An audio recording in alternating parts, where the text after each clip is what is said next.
Today, we're diving into how to manage your money in a financial world that, let's be honest, feels more complicated than ever.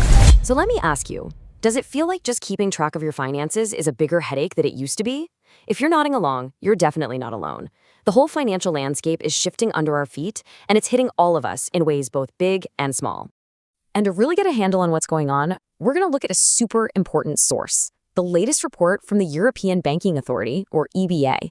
It gives us that crucial bird's-eye view of the pressures we're all feeling. All right, so let's start with that view from above. What are the big economic forces that are really shaping our day-to-day financial lives right now? Well, the EBA report points to a few major things. First off, changing interest rates are putting a real squeeze on mortgages. And get this, mortgages now make up a whopping 79% of all the loans households have. At the exact same time, we're seeing a huge spike in consumer credit, and a big part of that is the explosion of those buy now, pay later services you see everywhere. So with all that going on in the background, what are the biggest risks we're facing? The EBA has really zeroed in on a few key threats. Let's break them down. For the next couple of years, they've flagged 3 major issues.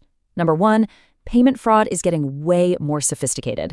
Number 2, more and more of us are getting deeper into debt. And number 3 is a tricky one they call de-risking, which basically means it's getting harder for some people to even get a basic bank account. Now, to give you an idea of the scale of just one of those risks, let's talk about fraud.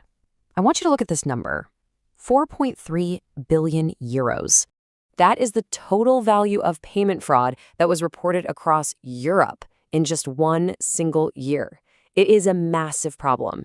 And it's not just growing because the technology is getting better, it's because the scammers are getting way more personal. The EBA specifically calls out this new breed of scam called authorized push payment fraud. Now, this isn't someone just stealing your credit card number. Oh no. This is where a scammer actually tricks you, manipulates you into willingly sending them your money. It's a psychological game, and it is brutally effective. Okay, so hearing all that, the big picture can feel a little overwhelming, right? But here's the thing. Scammers prey on that feeling of panic and being out of control. So you know what the best defense is? Being in control. All these big picture risks just go to show why getting a solid grip on our own money is more important than ever. It's our first line of defense. So let's pivot from the problem to the solution. I love this quote because it just perfectly captures the 2 different ways you can approach your finances. It really gets to the heart of a big choice we all have. Are we looking backward or are we planning forward? So you basically got 2 camps. On one side, there's passive tracking. It's like looking in the rearview mirror of your car. It's useful for sure. It tells you exactly where you've been. But on the other side, you've got proactive planning. That's like using a GPS. It's actively guiding you to where you want to go. One is about looking at your financial history. The other is about writing your financial future.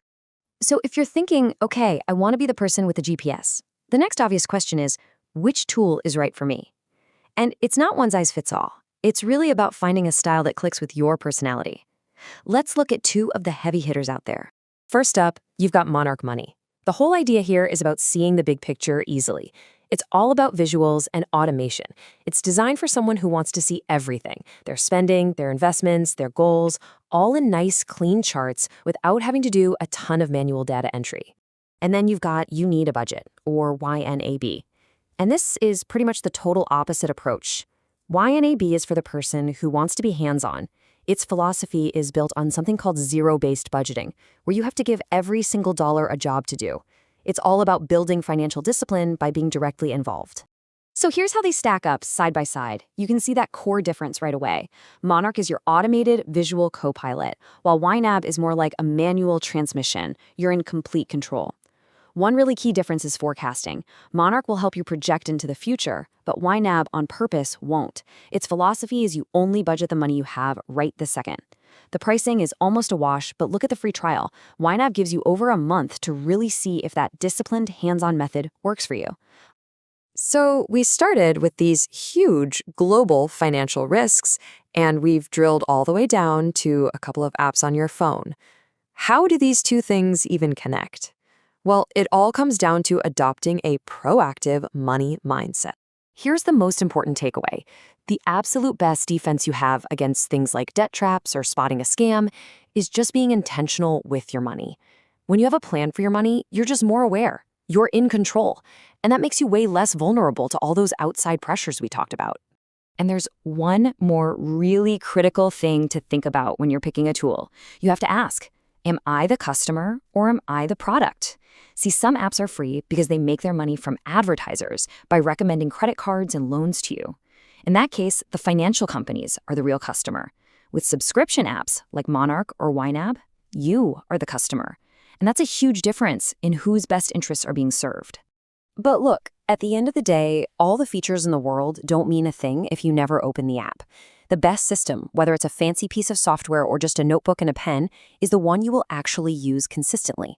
That consistency is the secret sauce to building real financial strength. So, we'll leave you with this final thought. Every dollar you earn, spend, and save is telling a story. It's your financial story. The only question is, are you just going to be a passive observer, watching where it all went? Or are you going to pick up the pen and be the author, deciding exactly where it goes next?